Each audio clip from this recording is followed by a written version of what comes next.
እዚ ንምልከቶ ዘለና ኣዝዩ ሃብታም ሰብ ሓደ እዋን ሓንቲ ብሰንኪ ኣብ ናይ ፊልም ቀረፃ ዝነበረት ግዳም ሓደር እትመስል ጽብቕቲ ጓል እንተዘይሓጎስኩ ኺኢሉ ተላለያ።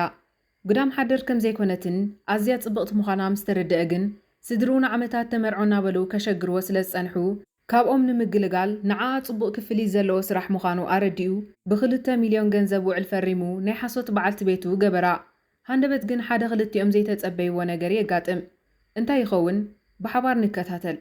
ዛንታና ድሕሪ 30 ደቓይቕ ዝጅምር ናይ ፊልም ቀረፃ ዝነበራ ብሰንኪ ዝተገብረላ ሜክኣፕ ግዳም ሓደር መሲላ ትኸይድ ዝነበረት ልዩ እናርኣየና እዩ ዝጅምር። ጽንሑ ቅድሚኡ ግን መደብና ኣብዚ 9 መዓልቲ 100,000 ሰብስክራይበር ክንረክብ እዩ። ኣይንኽእልን? ንኽእል ኢና። ሰብስክራይብ ገሩ። ሃንደበት ግን መኪና ደው ኣቢላ ክትወርድ ምስ በለት ሓንቲ መኪና ኣብ ጎና መፅያ ደው ብምባላ ማዕፅዋ ከፊታ ከይትወርድ ዓፀወታ።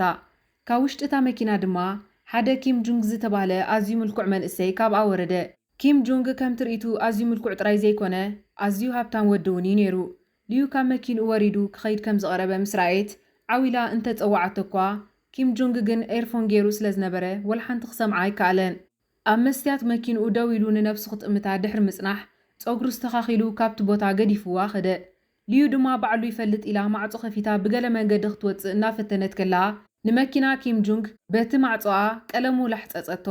በዚ ከምዚ ድማ ክትወፅእ ከም ዘይትኽእል ተረድአት። እቲ እንኮ ዘለዋ ኣማራፂ ድማ ልዩ ንድሕሪት ተመሊሳ ክትወፅእ ጥራይ ነበረ። እቲ ዘገርም ግን ሓንቲ መኪና ብድሕሪኣ ደው ብምባላ ምንቅስቓስ ከም ዘይትኽእል ገበረታ። ወፂኣ ናብቲ ፊልም እትሰኣለሉ ቦታ ክትከይድ ስለ ዘይከኣለት ልዩ ንዳይረክተራ ደው ኢላ ብዛዕባ እቲ ዘጋጠማ ነገር እንተነገረት እኳ እቲ ዳይረክተር ግን ትሕሱ ከም ዘላ ነጊሩ ካብ ስርሓ ከም ዝተሰጎጎት ሓበራ። ልዩ ድማ ካብ መኪና ከይወረደት ንሰዓታት ኣብ ኮፍ ዝበለቶ ኸላ ኪም ጁንግ ጉዳይ ወዲኡ ተመልሰ። ኣትዩ ድማ ልክዕ ክኸይድ ኢሉ ንድሕሪት ምስ ተመልሰ ጽልልቲ ዝመሰለት ልዩ ካብ መኪና ዘሊላ ወፂያ ንኸይወፅእ ኣብ ቅድሚኡ ደው በለት። ኪም ጁንግ ግን ግዳም ሓደር መሲላቶ ብስምባደ ከንፈሩ እናልሓሰ ካብ ጅቡኡ ገለ ገንዘብ ክህባ ፈተነ። ልዩ ገንዘቡ ከም ዘይትደልየሉን ግዳም ሓደር ዝመሰለት ድማ ስእሊ ስለ ዘለዋ ምዃኑን ገሊፃ ብሰንኪ ግን ሕጂ ካብ ስርሓ ከም ዝተሰጎገት ድማ ነገረቶ። መኪንኡ ከም ዓይኒ ብሌኑ ዝጥምታ ኪም ጁንግ ቀለማ ከም ዝላሕፀፀቶ ምስ ረኣየ ብኡ ድማ ሓሪቑ ይቕሬታ ክትሓትት ነገራ። በቲ ዘረብኡ ዝተቆጣዕት ልዩ ድማ ብጊዳኣ ሕነ ክትፈዲ ወሲና ክትስዕቦ ጀመረት። ሃንደበት ግን ኪም ጁንግ ካብ መኪንኡ ወሪዱ ምስ ሓንቲ ጽብቕቲ ጓል ቡን ክሰቲ ጀመረ። ልዩ ድማ ነዚ ምስ ረኣየት ትኺላ ናብኦም ከይዳ ስሙ ኪም ጁንግ ምዃኑ ምስ ሰምዐት ክእለታ ተጠቂማ ኪመ የፍቅረካየ እናበለት ናብኡ ብምኻድ መዓልቶም ከምቲ ዝሓሰበቶ ፋሕ ኣበለትሎም። ብድሕሪኡ ነታ ጓል ኪም ጁንግ ናይ ቀደም ኣፍቃሪኣ ምዃኑን ኣብ መዓልቲ መርዖኦም ከም ዝገደፋን ንሱ ስለ ዝጠፍአ ድማ ከም ዝዓበደትን ነገረታ። እታ ጓል ነዚ ምስ ሰምዐት ንዓይኡ ናይ ትፃወተለይ ብምባል ኣብ ርእሲኡ ማይ ደፊኣትሉ ካብቲ ቦታ ገዲፋቶ ኸደት። ልዩ ድማ ነዚ ምስ ረኣየት ረኺበካ ዶይላ ክትሕጎስ ጀመረት።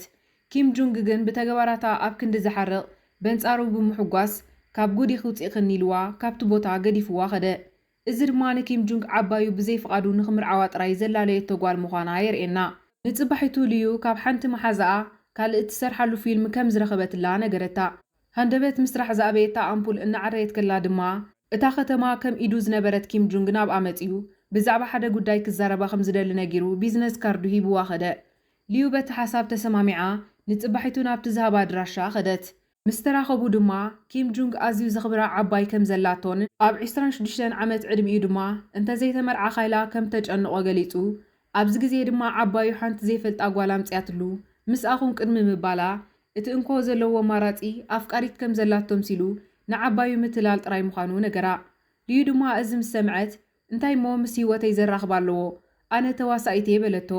በዚ ናይ ተዋስኦ ብቕዓትኪ ንዓባየይ ጽቡቕ ጌርክ ከተደናግር ትኽእል ጓል ንስኺ ጥራይ ኺኢሉ ናይ ሓሶት ኣፍቃሪቱ ክትከውን ሓተታ። ኣብ መጀመርታ ነቲ ሓሳብ ዘይተቐበለቶ ልዩ 2 ሚልዮን ክኸፍለኪ ምስ በላ ግን ዓይና ከይሓሰየት ብሓሳቡ ተሰማሚዓ ውዕል ፈረሙ። ንሳ ድማ እቲ ዓባዩ ፈትያታ እንተዘይተመርዓኹም ኢላ ከይተጨንቖም ብምሕሳብ ንጽባሒቱ እቲ ኣዝያ እትጸልዓ ሓማታ ክትከውን ኢላ ብምሕሳብ በቲ ኪም ጁንግ ዝሃባ ገንዘብ ሞተር ሳይክል ገዚኣ ክትላለያ መጸት። ገና ኣብ ምምጽኣ ድማ ንዓባዩ ከም ዘጋጭወታ ኣምሲላ ኣሰንበደቶም። ናብ ውሽጢ ምስ ኣተው ድማ ከም ሕምምቲ ናይ ነርቭ ኣምሲላ ብግቡእ ክትበልዕ ከም ዘይትኽእል ነገረቶም።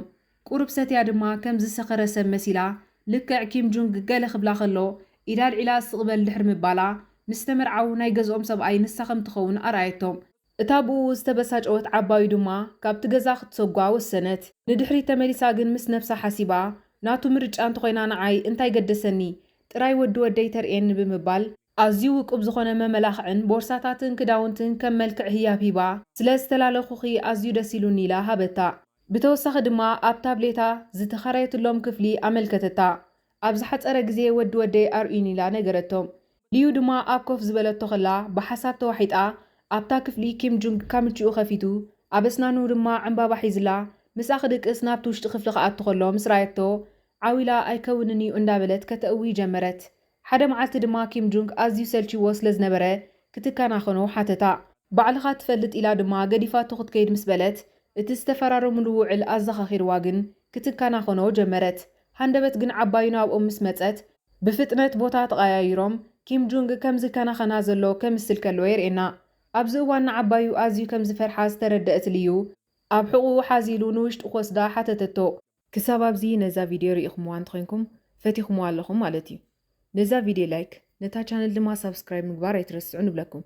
ናብ ዛንታና ምስ እንምለስ ኪም ጁንግ ግን መን ስለ ዝኾንኪ እየ ዝሓዝለኪ ኢልዋ ገዲፍዋ ክኸይድ ምስ በለ ካብ ሕጂ ንድሓር ንኹሉ እትብሎ እንተዘይተሰማሚዑ ንዓባዩ ምስጢሮም ክትነግራ ኢላ ከተፈራርሖ ጀመረት።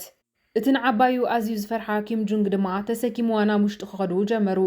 ምሸት ድማ ብሓባር ተኣኪቦም ድራር እናበልዑን ከለዉ ልዩ ሓምሊ እናልዓለት ኣብ ርእሲ ከተኸልሶ ጀመረት። በቲ ግብራ ኣዝዩ ዝተረበሸ ኪም ጁንግ ድማ ቅድሚ ሕጂ ኬክ ክበልዕ ከለኹ የሕምመኒ ኢላ ከም ዝነበረት ዘኪሩ ኣብ ጥቓ ዝነበረ ኬክ ኣልዒሉ ኣብ ቅድሚ ዓባዩ እንተዘይበላዕ ኪሉ ኣጨነቓ። ልክዕ ምስ ከሎሰቶ ድማ ከም ልሳን ንላዕሊ ኸብላ ጀመረ። ኣብዚ እዋን ዓባዩ ጠኒሳ ከም ዝትኸውን ዘላ መሲልዋ እሰይ ወዲ ወደዩ እናበለት ክትጭድር ጀመረት። ቀፂላ ድማ ነፍሰ ጾር ስለ ዝኾነት ኪም ጁንግ ጽቡቕ ገይሩ ክከናኸና ኣጠንቀቐቶ። ኣብ ክፍሎም ምስ ኣተው ድማ ልዩ ንኪም ጁንግ ከም ባርያ ጌራ እናኣዘዘቶ መጀመርታ ጸጉራ ክምሽጣ ሓተተቶ። ቀፂላ ድማ ምስ መሓሱታ ብዛዕባ ህይወት ክሳብ ክንደይ ጽብቕቲ ምዃና ክትዛረብ ከላ ንሱ ድማ ጸጉራ ከም ዘንቅጸላ ገበረቶ። ብኢዱ ባርያ ዝኾነ ኪም ጁንግ ኣዝዩ ተበሳጭዩ ድሕሪ ሕጂ ባዕል ክትፈልጢ ወላውን ምሳኽ ዝነበረ ንውዕል ከፍርሶ ደልየ ኣለኹ ኢሉ ዝተፈራረሙሉ ወረቐት ሃባ። ኣብ መንጎ ግን ክትዖም ስለ ዝሰምዐት ዓባዩ ሃንደበትና ውሽጢ ምስ ኣተወት ልዩ ነቲ ወረቐት ሸፊና ዘሊላ ኣብ ከንፈሩ ክስዕሞ ጀመረት። እዚ ምስ ረኣየት ዓባዩ ቀስ በሊ ሕጂ ኣብ ከብድኺ ወዲ ወደይ ሒዝክለይ ዘለኺ ኢላ ብዘይ ዝኾነ ጥርጥር ካብቲ ክፍሊ ወፀት። ልዩ ከንፈሩ ብምስዓማ ወልሓንቲ እኳ እንተዘይተሰምዓ ኪም ጁንግ ግን ንመጀመርታ ግዜ ኣብ ልዕሊኣ ፍቕራዊ ስምዒት ከም ዝሓደሮ ተገንዘበ። ንጽባሒቱ ዓባዩ ናብ ትኸዶ ቦታ ስለ ዝነበራ ንንእሽቶ ሓዊ ኪም ጁንግ ክሕልውዎ ገዲፋቶም ከደት። ሃንደበት ግን ሓዊ ኣብ ደገ እንዳተፃወተን ከሎ ሓደ ምሰዲኡ ዝኸይ ዝነበረ ናይቲ ከባቢ ቆልዓ መፂኡ ኣሸገሮ። ነዚ ዝረኣየት ልዩ ድማ ናብኦም ቀሪባ በቲ ሒዛቶ ዝነበረት መጻወቲ ናይቲ ቆልዓ ሽጉጥ ንኽልቲኦም ማይ እንዳገጨበት ገዲፎሞ ክኸዱ ነገረቶም። ካበይ ከም ዝመፁ ግን ኣዕሩኽ ናይቲ ወዲ ከምቲ ኣብ ኣሜሪካዊ ኣክሽን ፊልም ዝረአ ናይ ማይ ሽጉጥ ተዓጢቖም ሽጉጦም እናተኮሱ ናብኦም መፂኦም ናብ ዝተሓዋወሰ ውግእ ኣተዉ። ኣብ መወዳእታ ግን በዓል ልዩ ብዓወት ናብ ገዝኦም ተመልሱ። ምሸት ድማ ነቲ ምስኪን ቆልዓ እናኣለይዎን ከለዉ ኣእዳዎም ተተናኺፎም ክልቲኦም ሰንቢዶም ክትሓፋፈሩ ጀመሩ። ጸኒሓ ድማ ዓባዩ ናብ ገዝኣ ተመልሰት። እቲ ንእሽቶ ሓዊ ድማ ናብ ዓባዩ ክኸይድ ክብል ሃንደበት ንኪም ጁንግ ደፊኡ ናብ ልዩ ኣጸግዖ። ኣብ ዝወደቐሉ ድማ ክልቲኦም ፈዚዞም ነንሕድሕዶም ክጠማመቱ ጀመሩ። ለይቲ ድማ ኪም ጁንግ ካብ ድቃሱ ተሲኡ ዝብላዕ ክደሊ ምስ ወፀ ልዩ ንሓንቲ እትሰርሓላ ዝነበረት ፊልም ባምቡላ ተኸዲና ክትለማመድ ምስ ረኣየ ሰንበደ። ቀፂሉ ድማ ነቲ ተኸዲናቶ ዝነበረት ባምቡላ እናላገፀ ቪድዮ ክስእላ ጀመረ። ንሳ ድማ ንነብሳን ንስድራን ንምድጋፍ እትሰርሖ ስራሕ ከየላገፀላ እንተነገረቶ እኳ ኪም ጁንግ ግን ዓቢ ቆቋሒ ክትመስሊ ብምባል ምልጋፁ ቀጸለ። ንጽባሒቱ ድማ ከፋንዋ ብመኪንኡ ሒዝዋ ክኸይድ ጀመረ። ሃንደበት ድማ ናሕሲ ናይታ መኪና ከፊቱ ኣብ ኢድ ተሳፈርቲ ኣእተዋ። ቀፂሎም ድማ ኣብ ማእከል ቀረፃ ምስ ልዩ እትሰርሕ ጓል ንልዩ ብተደጋጋሚ ብምህራም ኣሕረቐታ። ኪም ጁንግ እውን ነዚ ምስ ረኣየ ካብ መኪና ወሪዱ ናባታቶም መፀ። ኣብታ ከተማ ኣሎ ዝተባህለ ሃብታም ብምዃኑ ድማ ብኩሉ ሰብ ዝኽበር ኮይኑ እታ ንልዩ እታሃርማ ዝነበረት ጓል ንዓኣ ዝመፃ መሲልዋ ፍሽኽሽኽ እናበለት ናብኡ ምስ መፀት ኪም ጁንግ ግን ንዓኣ ናብኡ ደርቢው ንልዩ ክትንስእ ሓገዛ። ቀፂሉ ስርሓ ቋሪፃ ክትከይድ እንተሓተታ እኳ ንሳ ግን ተዋስኦ ሕልሚ ቁልዕነታ ከም ዝኾነ ገሊፃ ናብ ፊልም ቀረፃ ተመልሰት። ኣብ መንጎ ድማ ኣዲኣ ንዓኣ ክትበፅሕ ካብ ኣሜሪካ ናብ ኮርያ ተመልሰት። ከም ዝመፀት ክትነግራ ኢላ ድማ ናብ ቴሌፎና እንተደወለትላ ምቕባል ምስ ኣበየታ ግን መጽኤ ኣለኹ ኢላ መልእኽቲ ጽሒፋ ሰደደትላ። ነዛ ቀዲሙ ዝረኣዮ ኪም ጆንግ ድሕሪ ዓመታት ምስ ኣዲኣ ክትራኸብ ሰርፕራይዝ ክገብራ ብምሕሳብ ኣዲኣ በይ ከም ዘላ ሓቲቱ ናብኣ ብምኻድ ድማ ልዩ ከም ዝለኣኸቶም ሲሉ ናብ ሓደ ግሩም ሆቴል ሒዝዋ ኸይዱ ሩም ሓዘላ። ኣዲኣ መን ምዃኑ ምስ ሓተተቶ ናይ ልዩ መራሕ መኪና ምዃኑ ገሊጹ ልዩ ግን ፊልም ትሰርሕ ስለ ዘላ ክትመጽእ ከም ዘይከኣለትን ድሕሪ 30 ደቓይቕ ግን ስለ ትውድእ ከም ዝራኸባ ነጊርዋ ተመሊሱ ናብ ልዩ ኸደ። ልዩ ድማ ሃንደበት ኣብ ቴሌፎና ዝነበረ ሚስኮል ሪኣ ነዲኣ ደው ኢላ ናብቲ ዘላትሉ ቦታ ኸደት። ኣዲኣ ድማ ርኢ መሰበለታ ፍልጥቲ ተዋሳኢተይ ኢላ ብፍሽኽታ ድሕሪ ምቕባላ ህይወታ ኣዝዩ ከም ዝተቐየረን ካብኡ ሓሊፋ ድማ ብመራሕ መኪና ከም ትዝወርን ምስ ነገረታ ልዩ ድሕሪ ዝኹሉ ኪም ጆንግ ከም ዘለዎ ተገንዘበት። ኣብ ውሽጢ ዝነበሩ ሰባት ድማ ቅድሚ ሕጂ ኣብ ቲቪ ስለ ዝረኣይዋ ሃንደበት ክትፍርመሎም ምስ ሓተትዋ ኣዲኣ ዝያዳ ክትሕጎስ ጀመረት። ካብ ዝንንየው ድማ ልዩ ከም ሕልማ ኣብ ዝተፈላለዩ ፊልምታት ክትዋሳእ ጀመረት። ሓደ መዓልቲ ድማ ኣብ ሞንጎ ቀረፃ ፊልም ከላ ኣዝዩ ሃብታምን ፍሉጥን ዝኾነ ናይ ቀደም ኣፍቃሪኣ ምስኦም ፊልም ክሰርሕ መፀ። እታ ክሳብ ሕጂ ብዛዕባ ሞንጎ ክልቲኦም ዝተፈጥረ ግርጭት ሕጉስቲ ዘይኮነት ልዩ ንኽዛረባ ናብ ኣንተ መፀ ኣብ ጥቓይ ከይትቐርብ ኢላ ኣጠንቀቐቶ። ኣብታ ምሸት እቲኣ ድማ ምስ ኪም ጆንግ ኣብ ሓንቲ ንእሽቶ ሆቴል ድራር ክትበልዕ ኣብ ዝኸደትሉ እዋን እቲ ናይ ቀደም ኣፍቃሪኣ ደድሕሪኣ ስዒቡ ክዛረባ ምስ ፈተነ ኪም ጆንግ ካበይ ከም ዝመፀ ኢዱ ሒዙ ልዩ ሕጂ ኣፍቃሪቱ ምዃና ድሕሪ ምንጋሩ ካብ ሕጂ ንድሓር ናብኣ ከይቀርብ ኣጠንቀቖ። በዚ ዝሓረቐ እቲ ናይ ቀደም ኣፍቃሪኣ ናብ ዳይሬክተር ናይታ ፊልም ብምኻድ ብብስጭት ልዩ ከም ዝገይራትን ኢሉ ነገሮ። ሓደ ዘይፈልጦ ነገር እንተልዩ ግን ብዘይክኡ ኩሎም ኣብታ ፊልም ዝሳተፉ ዝነበሩ ንኪም ጆንግ ዝፈልጥዎ ነበሩ። ኪም ጆንግ ናብቲ ዳይሬክተር መጺኡ ንኹሉ ወጻኢታት ናይታ ፊልም ከም ዝሸፈሮ ምስ ተዛረበ ግን እቲ ዳይሬክተር ነቲ ኣፍቃሪኣ ነበር ብኡ ንብኡ ካብ ስራሕ ኣባረሮ። ናብ ገዛ እናተመልሱ ከለዉ ድማ ኣብ ሊፍቲ ከለዉ ስለምንታይ ከምዚ ይገብር ከም ዘሎ ምስ ሓተተቶ ኣዝያ ስለ ዘሕዘነቶ ከም ዝኾነ ነጊርዋ ካብ ሊፍቲ ወፂኡ ኸደ። ኣብዚ እዋን ኣዝዩ ከም ዝግደሰላ ምስ ረኣየት ንሳው ናብ ልዕሊኡ ብዝተፈልየ ስምዒት ክስምዓ ጀመረ። ገዛ ኣትዮም ኮፍ ኢሎም ቲቪ እናረኣዩ ከለዉ ድማ ኪም ጆንግ ኣብቲ ቲቪ ሰባት ኣብ በረድ ከንሸራትቱ ከለዉ ርዩ ስምዒቱ ተረቢሹ ተንሲኡ ካብቲ ክፍሊ ወፀ። ልዩ ድማ እንታይ ኮይኑ ኢላ ድንግርግር ኢልዋን ከሎ ዓባዩ ንስድርኡ ዝሰኣነ ብሓደጋ መኪና ከም ዝኾነን እቲ ሓደጋ ዘጋጠመ ድማ ኣብታ ዕለት ማይ ዝተሓወሰ በረድ ይሃርም ስለ ዝነበረ መኪናኦም ኣብቲ ጽርግያ ሸተት ኢላ ስለ ዝተገልበጠት ከም ዝኾነ ነገረታ። በረድ ኣብ ዝርየሉ እዋን ድማ እዚ ሕማቕ ፍጻመ ኸይዝክሮ ብምሕሳብ ሓንቲ ካብ በረድ ዝተሰርሐት ጽብቕቲ ኩዕሶ ከም ህያብ ሃበቶ። ንሱ ድማ ነዚ ሓሲባ ብምግባራ ኣዝዩ ኣመስገና። ንጽባሒቱ ድማ ኣብ ገምገም ባሕሪ እናተዘናግዑን ከለዉ ሓደ ናይ ቀደም ናይ ቤት ትምህርቲ መሓዛ ልዩ ናብኦም መጺኡ ብሓባር ከም ዝተማህሩ መሰት ዘኻኸራ ብሓባር ቁስቲ ክበልዑ ሓተታ። ምእባዩ ዝኸበዳ ልዩ ድማ ፍቓደኛ ኮይና ምስ ሓሳቡ ተሰማሚዓ ንኪም ጆንግ ንበይኑ ገዲፎሞ ኸዱ። ኪም ጆንግ ግን ዋዛ ኣይኮነን። ናብቲ ቤት መግቢ ደድሕሪኦም ብምኻድ ፈጣት ምዃኑ እኮ ቀሊል እዩ ብምባል ምስኦም ኮፍ ኢሉ ክበልዕ ጀመረ። ናይ ቤት ትምህርቲ መሓዛኣ ድማ ቀጺሉ ናብ ሓደ ድኳን ክዳውንቲ ወሲዱ ጫማ ክገዝኣላ ኣምረፃ። ሕጂ እውን ኪም ጆንግ ናብኦም መጺኡ ነቲ ጫማ ተቐቢሉ ክሳብ ክንደይ ክፉእ ምዃኑ ኣርኣዮም። ጸኒሑ ድማ እቲ መማህርታ ኪም ጆንግ ምግዳፍ ምስ ኣበዮም ንኽልቲኦም ጥራይ ናይ ቲያትር መእተዊ ትኬት ገዚኡ መጺኡ ሃባ። ወላ ሓንቲ ክገብር ዘይከኣለ ኪም ጆንግ እውን ኣብ መወዳእታ ብስዕረት እናሓዘነ ናብ ገዝኡ ተመልሰ።